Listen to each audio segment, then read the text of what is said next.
Epic cinematic music fades in. Narrator.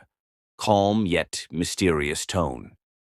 What if I told you there was a planet where no one has ever seen anything because no one has eyes? Welcome to Orbis 9. A world orbiting a dying sun, far beyond the boundaries of any known star map. A planet shrouded in eternal twilight, where its inhabitants evolved without the need for sight.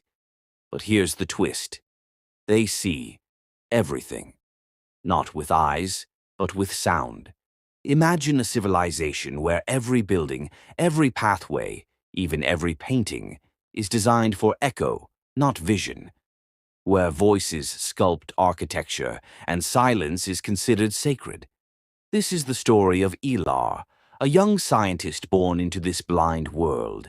He was curious, reckless, and obsessed with legends of a forbidden technology.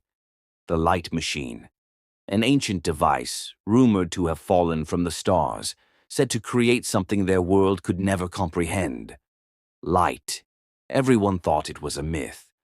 Until one day, he heard it, a hum deep beneath the obsidian ground, calling to him.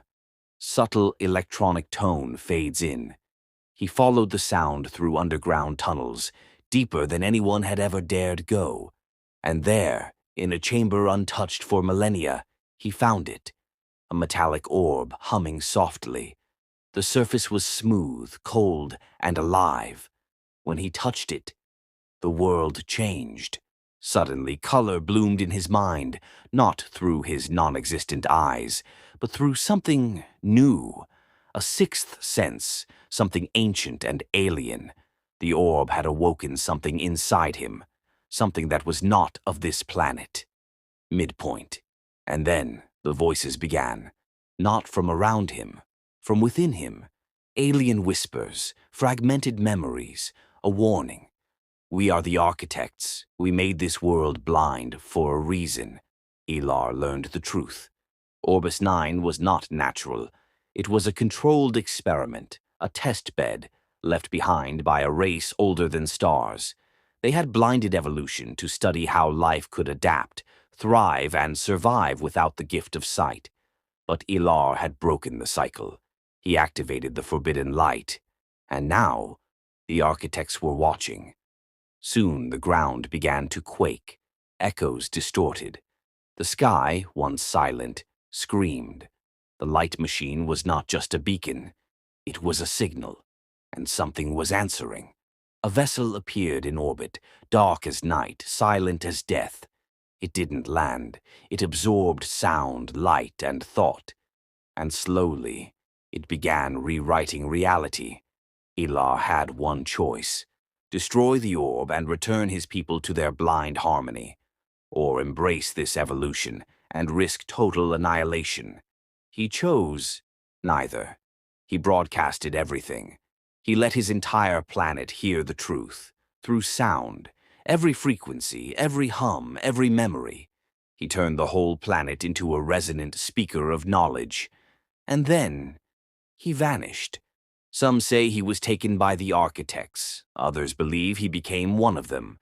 But to this day, the echoes of Orbis 9 carry his signal, waiting for another curious mind to listen. Music fades to silence. Narrator, softly. So, next time you hear a sound you can't explain, don't ignore it. It might be calling you.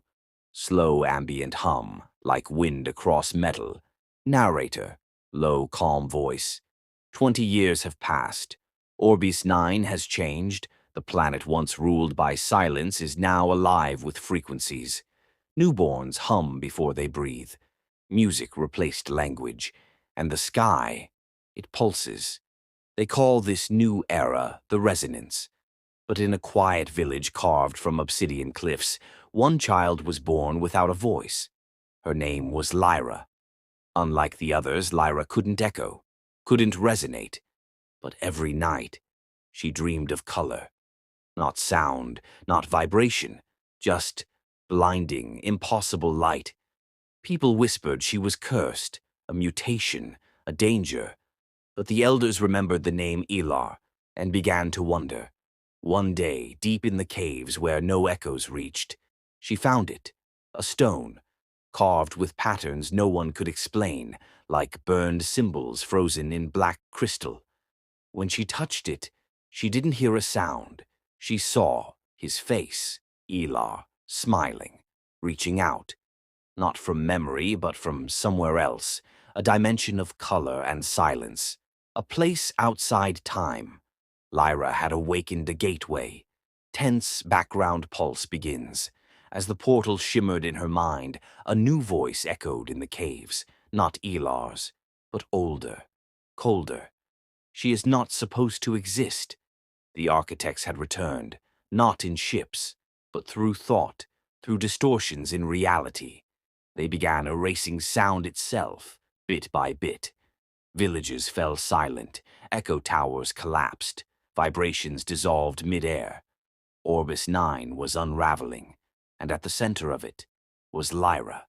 She was not just the key, she was the new code. Her silence wasn't a defect, it was evolution. While the world screamed in chaos, she stood still and began to see the true shape of Orbis, not as a planet, but as a frequency structure, encoded and modulated like a symphony. The architects didn't